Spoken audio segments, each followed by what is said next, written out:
Hi guys, ako nga pala si Charlie. Usap muna tayo guys. Alam nyo, kung may pinagdadaanan kayo, kung kinakapos kayo, napapagod, o may dinadala kayong sobrang bigat na problema, at minsan sobrang gulo na ng isip ninyo, hindi sa pagiging hipokrito guys. Pero try nyo mag-reach out sa taas. Kausapin nyo lang siya sa isip ninyo na para bang kayong dalawa lang ang nakakarinig. At sabihin nyo lahat-lahat.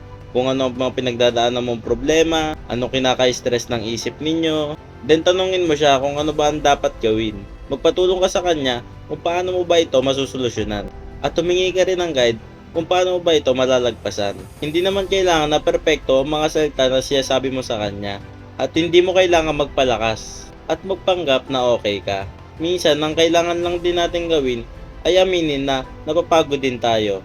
Then kapag nakausap nyo na siya at nasabi mo na ang lahat-lahat ng problema mo, the next day sabayan mo na siya ng kilos. Gawin mo kung ano ay kakabuti na related sa problema mo. Kahit isang maliit lang na hakbang araw-araw. Hindi mo naman kailangan baguhin ang sarili mo sa isang iglap lang. Unti-unti lang guys. Then maugulat ka, darating ang araw na babalikan mo ang araw na ito. At masabi mong, kaya ko pala. Hindi pala imposible sa akin. May kakayahan din pala ako. Ang problema guys, panandalian lang yan. Pero ang lakas na nade-develop mo, na-experience mo habang nalampasan mo ito, ay pang matagalan. Hindi kayo nilikha para lang sumuko. Nilabanan mo ngayon ang hindi nakikita ng iba. At dapat guys, maging proud kayo doon.